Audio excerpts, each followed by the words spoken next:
हम लोगों को ये लगता है कि ये कैंसर की तरह बीमारी है, क्योंकि ये बांग्लादेश में हो चुका है और अन्य देश में भी हो चुका है। केंद्र सरकार जब तक कुछ एक्शन लेती है तब तक बहुत देर हो चुका होता है, और अगर तत्काल केंद्र सरकार बांग्लादेश के मुद्दे पर कुछ एक्शन नहीं लेती है और देश के सिक्योरिटी के साथ खिलवाड़ वो ममता बनर्जी हमेशा अपने बॉर्डर पे करते आई है। बांग्लादेश में स्कैम होते रहे, हमारे हिंदू कम्युनिटी पे ही अत्याचार लगातार हो रहा है। ये एक डिक्टेटरशिप के खिलाफ तो अत्याचार है, साथ साथ एक एजेंडा है। नमस्कार, मैं ब्यूटी कश्यप, आप देख रहे हैं बिहार डेली लाइव।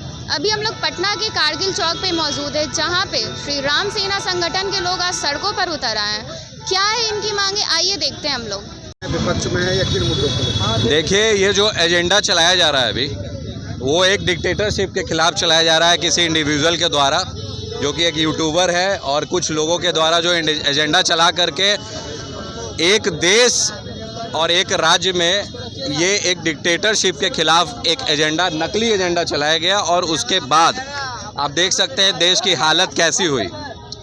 लेकिन हम लोगों को ये लगता है कि ये कैंसर की तरह बीमारी है, क्योंकि ये बांग्लादेश में हो चुका है और अन्य देश में भी हो चुका है। इसके लिए हम लोग यहाँ प्रोटेस्ट कर रहे हैं, जहाँ पर लगभग 2.25 करोड़ हिंदू समाज को प्रताड़ित किया जा रहा है। 200 से साल पुराने मंदिर को ध्वस्त किया गया और वहाँ के इस्कॉन टेम्पल को भी बर्बाद कर दिया गया। तो एज अ हिंदू संगठन श्री राम सेना इसमें भारत सरकार से ये मांग करती है कि हमारे हिंदू पूरे देश में जहाँ कहीं भी हो, वो हमारे भाई हैं और उसका साथ हम लोग देने के लिए यहाँ पर आए हैं। ममता बनर्जी के रुख से क्या है? ममता बनर्जी के रुख से यही देखना पड़ेगा कि देश का सिक्योरिटी का मैटर है, और देश के सिक्योरिटी के साथ खिलवाड़ वो ममता बनर्जी हमेशा अपने बॉर्डर पे करते आई है। बांग्लादेश में स्कैम होते रहे हैं, तो इस चीज़ को आगे ना बढ़ाया जाए और अभी हिंदुओं को संरक्षण मिलना चाहिए। क्या लगता है केंद्र सरकार को इस पर एक्शन लेने की जरूरत है? केंद्र सरकार ने तो बयान दिया है कल कि हिंदुओं को दबाया जा रहा है और ये बहुत ही घटिया चीज़ हो रहा है। तो पूरे देश में कहीं और माहौल पूरे वर्ल्ड में ऐसा ना बन जाए, इसलिए हम लोग इसके खिलाफ आज प्रोटेस्ट कर रहे हैं। आप देख सकते हैं। बात यह है कि केंद्र सरकार जब तक कुछ एक्शन लेती है तब तक बहुत देर हो चुका होता है, और अगर तत्काल केंद्र सरकार बांग्लादेश के मुद्दे पर कुछ एक्शन नहीं लेती है तो वहाँ रहने वाले हिंदुओं के साथ जिस प्रकार से वीडियो आ रहा है कि लोगों को, गैर मुस्लिम लोगों को मारकर कहीं सड़क पे, कहीं घर पे, कहीं पुल पे टांग दिया जा रहा है, ये बहुत ही निंदनीय है।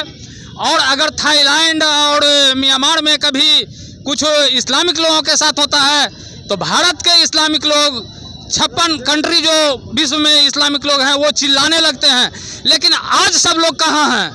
आज क्यों नहीं किसी के मुंह से, न तो भारत में रहने वाले मुस्लिमों के मुंह से एक आवाज़ निकल रहा है, और न विश्व के 56-57 कंट्री देशों के मुंह से एक आवाज़ निकल रहा है।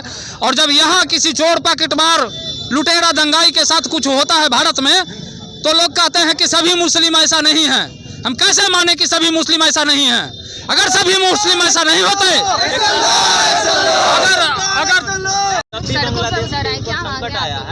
हम लोग की मांग है कि बांग्लादेश में हो रहे हिंदुओं पे अत्याचार जो हो रहे हैं उसको संरक्षण मिलना चाहिए भारत सरकार के द्वारा।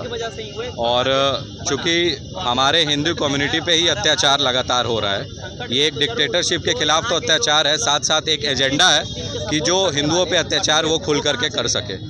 तो उसी के शरण में जहाँ पे हिंदुओं के मंदिरों को तोड़ा गया है, जलाया गया है, और जितने भी हिंदू एक्टिविस्ट हैं उनको मार दिया गया है। हिंदू क्रिकेटर भी है एक बांग्लादेश का, उसके भी घर पे उपद्रव मचाया गया है।